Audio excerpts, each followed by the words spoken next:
첫 순교자 스데반의 신앙, 그런 제목입니다. 초대 예루살렘 교회의 첫 순교자 스데반의 신앙. 성경 속에서 일하시는 하나님은 인간이 상상할 수 있는 범위를 넘어서서 일을 하십니다. 특별히 예상치 못한 사람들을 하나님께서 크게 사용하는 것을 볼 수 있습니다. 자, 우상을 만들고 파는 우상장수의 아들 아브라함은 믿음의 조상으로 삼는다든지, 히브리도의 아들 핏덩어리 모세를 이스라엘 백성들을 인도에서 출애 애굽하는 엄청난 지도자로 삼는다든지, 오늘 초대교회 집사 이 스데반을 통해서 사울이라는 사람이 바울로 바뀌도록 하는 그런 엄청난 동기를 유발한다든지, 미치광이 유대교 광신자 사울을 바울로 만들어서 신약성경의 3분의 1 이상을 쓰고 그리고 복음을 증거하는 일에 하나님이 사용하는 것입니다. 우리의 생각과 하나님의 생각은 다른 것입니다. 오늘 하나님 앞에 예배드리는 우리도 마찬가지. 우리의 생각, 우리가 가지고 있는 경험, 우리가 가지고 있는 지식, 이런 합리적인 이런 모든 것들을 하나님 앞에 내려놓아야 하는 이유입니다. 자, 오늘 성경 말씀에 보면 스데반은 자신을 모함하고 위증하고 고발하는 사나운 사람들 앞에 서 있습니다. 심지어 양손에 돌을 들고 있죠, 돌. 그래서 이 돌로 치는 것입니다. 자, 이런 상황 속에서 재판의 형식에 따라서 스데반에게 변론할 시간이 주어집니다. 이때 스데반은 자신의 문제를 변명하거나 그렇게 하지 않고 오히려 복음을 전가할 수 있는 기회를 잡았다 생각을 하고, 창세기에서부터 말라기까지 방대한 구약의 역사를 복음적으로 해석해서 풀어내는 것입니다. 자, 이렇게 긴 설교를 하고 나서 설교의 결론을 어떻게 맺는가? 이렇게 맺고 있습니다. 설교의 결론, 오늘 사도행전 7장 51절이 결론입니다. 목이 곧고 마음과 귀에 할례를 받지 못한 사람들아, 너희도 너희 조상과 같이 항상 성령을 거스리는도다. 그러면서 또 52절에 보니까 너희 조상들이 선지자 중에 누구를 박해하지 아니하였느냐. 자, 의인이 오시리라 예고한 자들을 그들이 죽였고, 이제 너희는 그 의인을 잡아준 자요 살인한 자가 되나니. 그랬습니다. 이 설교의 결론이 뭘까? 스데반의 설교를 들은 사람들은 오늘 이 51절과 52절의 설교의 결론을 듣고는 엄청난 충격을 받았습니다. 자, 성령의 음성을 듣고 나서 그 영혼이 빗으로 찔리는 큰 찔림을 받죠. 자, 그들의 반응은 어땠을까? 성경은 그들의 반응을 이렇게 기록을 합니다. 사도행전 7장 54절입니다. 한번 같이 54절을 읽어보겠습니다. 시작. 그들이 이 말을 듣고 마음에 찔려 그를 향하여 이를 갈거늘. 자, 마음에 찔리고 이 스데반을 향해서 이를 갈았다 그랬습니다. 이를 갈았어요. 참 엄청난 이런 설교요. 완전히 엄청난 또 반응을 보이고 있습니다. 자, 오늘 이 본문 속에서 우리는 중요한 몇 가지 교훈들을 얻을 수 있습니다. 그 첫 번째가 성령을 거스르는 유대인들입니다. 자, 성령을 거스렸다. 유대인들이 거스르다가 하면 거역했다 그 말이에요. 성령을 거역하는 유대인들입니다. 이 스데반은 성령을 거역하는 증거를 세 가지를 대고 있죠. 말씀을 증거하는 선지자를 하나님이 보내면 선지자들을 박해했다. 니들이 또 말씀을 받고서 그 말씀을 결코 지키지를 않았다. 아무리 좋은 약이라도 여러분 먹으면 좋지만 먹지 않으면 소용이 없는 것과 마찬가지로 이 선지자들이 하나님의 말씀을 아무리 증거해도 그 말씀을 받지 않았다. 순종하지 않았다. 동시에 그 말씀 앞에 회개하지를 않았다 그랬습니다. 오늘 또 스데반이 전한 이 구약의 방대한 양의 이 복음, 이 말씀을 듣고도 회개하지 않고 어떻게 했을까요? 무서운 맹수와 같이 이를 가하는 사나운 사람이 되는 것입니다. 스데반의 말을 듣고 얼마나 분노와 악의로 가득 차 있었는지를 보여주는 것입니다. 무서운 맹수가 됐습니다. 이를 갈면서 스데반을 죽이고자 한 것이죠. 자, 하나님의 말씀은 어떤 능력이 있을까? 우리 잘 아는 대로 히브리서 4장 12절에 보니까 하나님의 말씀은 살아있고 활력이 있어 좌우 날선 어떤 검보다 예리하여 혼과 영과 관절과 골수를 찔러 쪼갠다 그랬어요. 그러면서 마음과 생각과 뜻을 판단한다 그랬습니다. 여러분이 강대상에서 증거하는 하나님의 말씀이 어떨 때는 참 마음이 아플 때가 있고 어떨 땐 내 마음에 참 안 들고 왜 저런 말을 할까?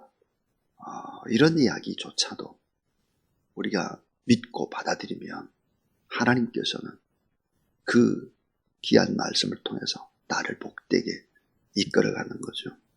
근데 말씀 앞에 회개하지 않았다. 오히려 분노하고 공격하고 양손에 돌을 들고 이빨을 갈고 맹수같이 스데반 앞에서 그렇게 행동을 하는 것입니다. 자, 성령을 거스리는 유대인들, 유대인의 모습들을 살폈습니다. 두 번째는 성령 충만한 스데반의 모습입니다. 자, 성령을 거스리는 유대인들의 모습과 이번에는 성령 충만한 스데반의 모습. 이 스데반의 모습, 오늘 성경에 보니까 4가지의 모습이 나오는데 이 모습 속에서 우리는 예수 그리스도를 꼭 닮은 모습을 확인할 수 있습니다. 자, 우리 사도행전 7장 55절 우리가 요절로 읽었는데요. 스데반이 성령 충만하여 하늘을 우러러 주목하여 하나님의 영광과 및 예수께서 하나님 우편에 서신 것을 보고 그랬습니다. 하늘을 우러러 주목했다. 하늘을 보는 사람, 하늘에서 하나님의 영광을 보는 사람은 이 땅의 어려운 환경에 집착하지 않습니다. 이 땅을 보지 않고 사람들도 보지 않고 심지어 초라한 나의 모습을 보지 않는 것이죠. 저 사람들이 나를 어떻게 생각하나 이게 중요하지를 않았다 하는 것입니다. 하나님을 바라보기 때문이죠. 하나님의 영광을 받기 때문이다. 그래서 자, 이 성령 충만한 스데반의 모습 4가지 모습인데 그 한 가지 첫 번째가 하늘의 영광을 보는 스데반입니다. 하늘의 영광을 봤어요. 내가 무엇을 보느냐? 여러분, 보는 것은 비전입니다. 보는 것. 우리 청년들이 오늘 이제 7시에 트르키예와 그리스를 갑니다. 그 속에서 청년들이 무엇을 보느냐에 따라서 인생은 확연하게 달라질 것입니다. 콘이라는 아주 작은 물고기가 있는데 이거를 조그마한 어항에다가 집어넣으면 그저 한 5cm에서 10cm 정도 큰데요. 근데 이거를 좀 이렇게 좀 큰 우물 같은 이렇게 방주 같은데 거기다 넣으면 한 20cm에서 30cm 정도 큰데요. 근데 이 콘이라는 물을 흐르는 강물에다가 놓으면 1m까지 큰다는 거예요. 1m까지. 무엇을 보느냐는 무엇을? 어항 속에 조그맣게 갇혀 있어서 그렇게 하게 되면 크질 못해요. 큰 세계를 봐야 되겠죠. 넓은 세계. 성령이 역사하고 성경을 기록했던 그런 자리들을 볼 수 있다면 그것은 돈으로 계산할 수 있는 것이 아닌 것이죠. 무엇을 보느냐 이거예요. 스데반은 하늘의 영광을 보았다는 것입니다. 자, 두 번째 스데반은 참 놀라운 것을 목격합니다. 하나님 보좌 우편에 서 계신 예수 그리스도를 바라보는 스데반입니다. 하나님 우편에 앉아 계신 예수님이 아니고 서 계세요. 사도행전 7장 55절 하나님의 영광과 및 예수께서 하나님의 우편에 서신 것을 보고 그랬습니다. 여러분 놀랍게도 하나님 우편에 앉으신 예수 그리스도가 아니라 서신 예수라는 말이 두 번이 반복이 됩니다. 55절에도 그렇고 56절도 마찬가지입니다. 56절 말라되 보라 하늘이 열리고 인자가 하나님 우편에 서신 것을 보노라 한대. 하나님의 영광을 봤다 그랬습니다. 자, 하나님보다 더 높은 가치가 없는 것을 본 거죠. 이데올로기와 비교할 수 없고 어떤 철학과도 비교할 수 없고 세상의 어떤 가치와도 비교할 수 없는 그 하나님의 영광을 본 것입니다. 하나님을 바라보고 하나님을 사모하고 하나님의 은혜와 하나님의 능력을 기대했다. 이 스데반은 아주 거룩한 경험을 하게 되는데 어린 양 예수 그리스도께서 하나님 보좌 우편에 앉아 계신 것을 본 것이 아니라 서 계신 것을 보았다. 앉아 있을 수가 없죠. 돌단에 맞아서 스데반이 죽어가고 스데반이 예수 그리스도의 복음을 증언하는데 예수님이 앉아 계실 수가 없어서 서서 서성거리며 근심 걱정하는 얼굴로 스데반을 주목하고 있었던 것이죠.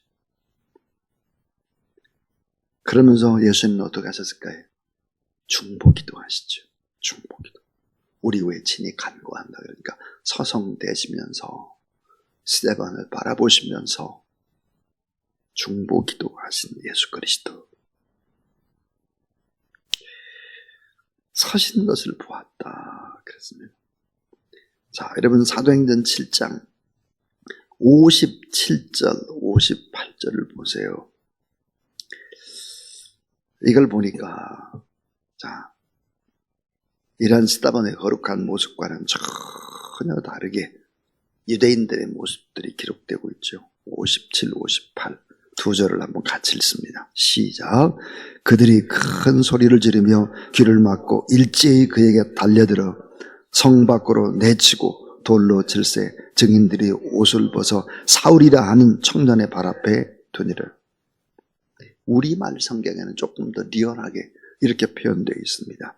그러자 그들이 귀를 막고 목이 찢어져라 소리를 지르며 그를 향하여 일제히 달려들어 그를 성 밖으로 끌어낸 후에 돌을 던지기 시작했습니다. 한편 목격자들은 자기들의 옷을 벗어 사울이라 하는 청년의 발 앞에 두었습니다. 그랬습니다. 하나님 보좌 우편에 서신 예수 그리스도를 바라보는 스데반, 그 스데반을 돌로 쳐 죽이는 야수와 같은 그런 사람들의 모습. 자, 세 번째, 자, 이 스데반의 모습을 바라보는 사울입니다. 스데반의 모습을 바라보는 사울.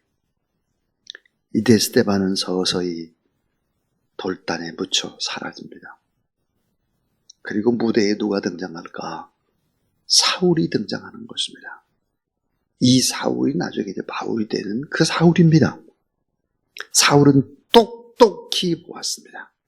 보통 사람의 죽음과는 전혀 다른 스데반의 모습을 본 거죠. 어떤 모습을 봤을까? 사도행전 7장 59절에 보니까 주 예수여 내 영혼을 받으시옵소서 그랬습니다. 십자가상에 예수 그리스도의 기도 모든 것들 다 맡기고 주 예수여 내 영혼을 받으시옵소서. 여호와여 내 영혼을 받으시옵소서. 꼭 예수 그리스도를 닮아 있는 이 스데반의 모습을 사울이 주목해서 보고 큰 찔림을 받고 결국은 변화의 시작을 알리고 있습니다. 그 다음에 이제 스데반의 모습 가운데 이제 네 번째는 죽음을 뛰어넘고 승리하는 스데반입니다. 죽음을 뛰어넘고 승리하는 스데반. 사도행전 7장 60절에 보니까 이렇게 되어 있습니다. 무릎을 꿇고 크게 불러 이르되 주여 이 죄를 그들에게 돌리지 마옵소서. 이 말을 하고 자니라. 중요한 단어 자니라 그랬습니다. 하나님의 우편에 서 계신 예수를 보고 이번엔 잤다 그랬어요. 자니라.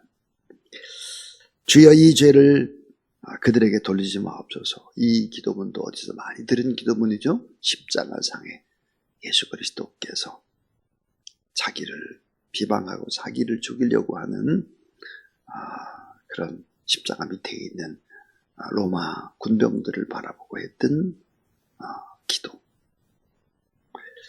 죽음을 뛰어넘고 승리하는 스데반입니다. 기독교의 최고의 덕목이 뭐죠? 사랑입니다. 근데 그 사랑 가운데도 원수를 사랑하는 것입니다. 원수 사랑. 용서하고 긍휼히 여기고 원수를 위해서 기도하고 용서하고 축복하고 사랑하는 것입니다. 이건 나를 꺾지 않으면 불가능한 일이죠. 이 일을 하라. 그렇지 않으면 난 그렇지 않은과 똑같다. 이게 성경이에요. 성경. 돌단에 맞아 죽어가는 현장에서 피투성이의 스데반의 입술 속에서 주 예수여 내 영혼을 받아주옵소서. 주여 이 죄를 저들에게 돌리지 마세요. 저들에게 죄를 돌리지 마십시오. 이런 기도를 하는 것입니다. 그런데 여러분, 최고의 축복 가운데 축복이 뭘까?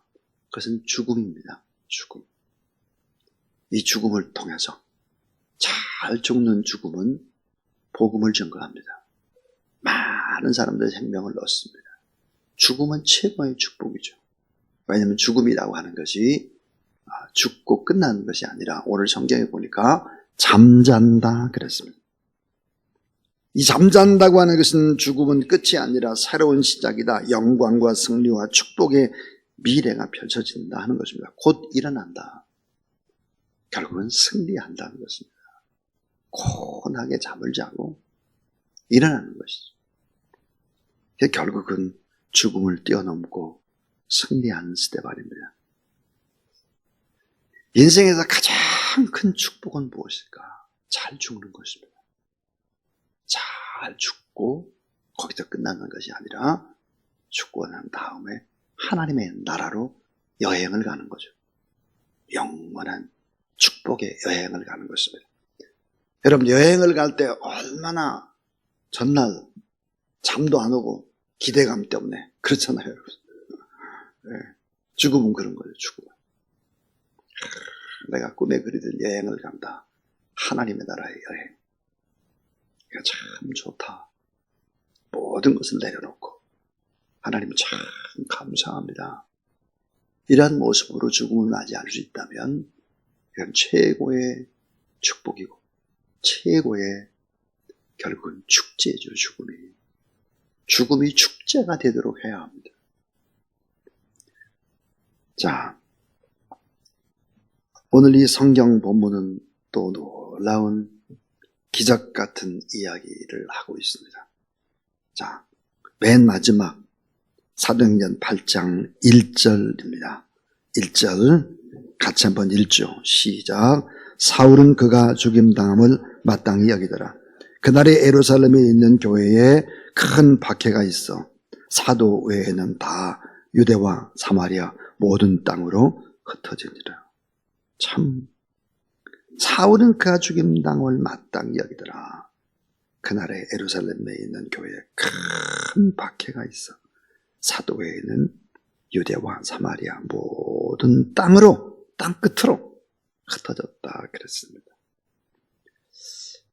이기적인 예루살렘 교회, 자기들끼리만 좋고 끼리끼리만 유무상통하고 교회 안에서만 유무상통하는 거예요. 그것은 하나님의 뜻이 아닌 거죠. 그래서 환난을 주는 것입니다. 그래서 흩어놓기 시작을 하죠. 이기적인 예루살렘 교회를 흩어놓기 시작을 합니다. 자기들끼리 안주하고 자기들끼리 은혜를 받고 자기들끼리 놀고, 이런 건 하나님의 뜻이 아니라는 거죠. 이웃을 향하고 복음을 증거하고 이런 일을 하지 않을 때 핍박과 고난을 교회에 주는 거예요. 그래서 어떻게 될까요? 첫 번째 순교자 스데반이 죽습니다. 교회 안의 갈등 때문이죠. 히브리파 유대인, 헬라파 유대인들 간의 싸움 때문입니다. 이 일로 더 큰 핍박이 일어나게 되고 결국은 흩어집니다. 예루살렘 교회를 유다와 사마리아 땅끝으로 흩어놓죠. 결국은 흩어놓으면서 이제는 흩어지면서 어떻게 될까요? 복음을 증거하는 것입니다. 흩어지면서 복음을 증거하는 것. 디아스포라. 놀라운 축복이 또 시작이 되는 것이죠. 우리나라만 해도 마찬가지. 우리나라의 역사를 잘 보시면, 자, 6.25 이전에 3.8 이북의 교회, 다 좋은 교회는 북한에 있었습니다. 북한에, 평양 땅에 있었습니다. 동방의 예루살렘처럼 6.25가 터져버렸어요. 결국은 북한에 있었던 많은 기독교 지도자들이 남한으로 넘어오는 거죠. 그래서 영락교회가 생기고 광림교회가 생기고 전부 다 또 강변교회가 생기고, 이런 교회의 목사님들은 대부분 다 고향이 북한입니다. 그래서 남한교회가 어때요? 기틀을 다진 거예요. 남한교회가 어때요? 부흥을 한 거예요. 그래서 남한교회가 어때죠? 복음을 증거하고 지금 통계상으로 32,000명의 선교사를 우리나라가 파송을 하고 있습니다. 그런데 이제 32,000명 뿐만 아니라 이런 직업을 가진 선교사님들까지 합치면 한 5만 명쯤 된다. 이게 이제 정확한 통계입니다. 디아스포라죠. 흩어져서 복음을 증거한 것이죠. 우리나라의 역사도 마찬가지입니다. 이런 고난을 통해서 이 나무로 내려오게 되고 회개하게 되고 부흥운동을 주역하게 되고 결국은 대한민국이 복음 증거하는 데 쓰임을 받게 된 것이죠. 하나님은 우리의 상상을 초월하시는 분이시다. 오늘 저는 첫 순교자 스데반의 신앙에 관한 얘기를 했습니다. 성령을 거스리는 유대인들, 그러나 성령 충만한 스데반의 모습, 하늘의 영광을 보는 모습, 하늘의 우편에 서성거리고 서 계신 예수 그리스도를 바라보고, 또 스데반의 모습을 또 바라보는 사람이 있었는데 현장에서 사울이었다. 또 죽음을 뛰어넘고 승리하는 이런 스데반이 있습니다. 오늘 우리도 이런 스데반과 같은 신앙을 지키며 살아가는 저와 여러분, 우리 모두 다 될 수 있기를 주의 이름으로 축원합니다. 457장입니다. 457장 찬양 드리겠습니다.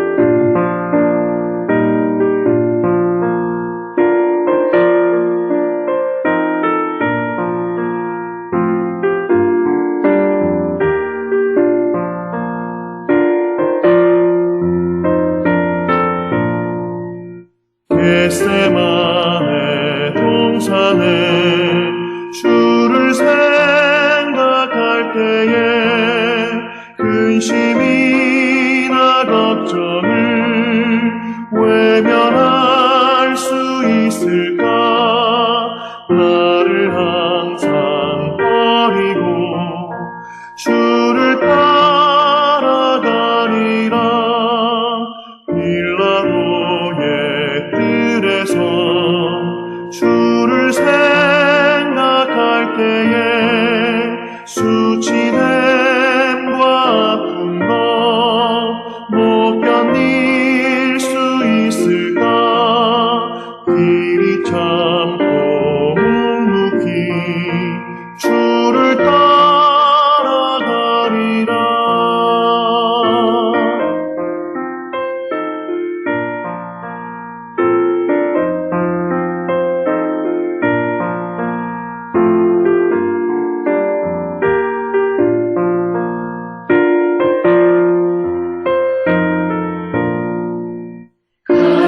갈보리산 올라가 주를 생각할 때에 나의 받는 괴로움을 비교할 수 없으니 십자가를 지고서 주를 따라가리라. 무덤에서 부활한 주를 생각할 때에 환난이나 죽음도 두려울 것 없으니 승전가를 부르며 주를 따라가리라.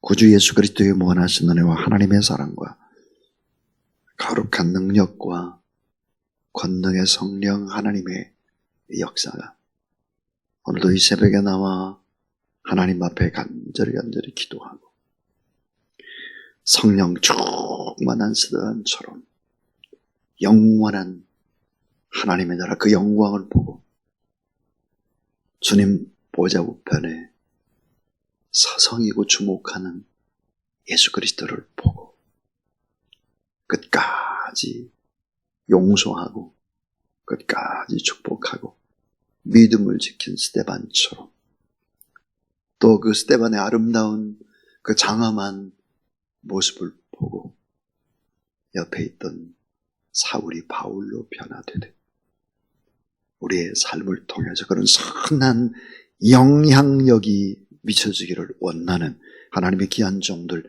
머리 위에 특별히 우리 15명의 청년교회의 귀한 사람들 위해 이제부터 영원토록 함께하고 오시기를 간절히 축원하옵나이다. 아멘.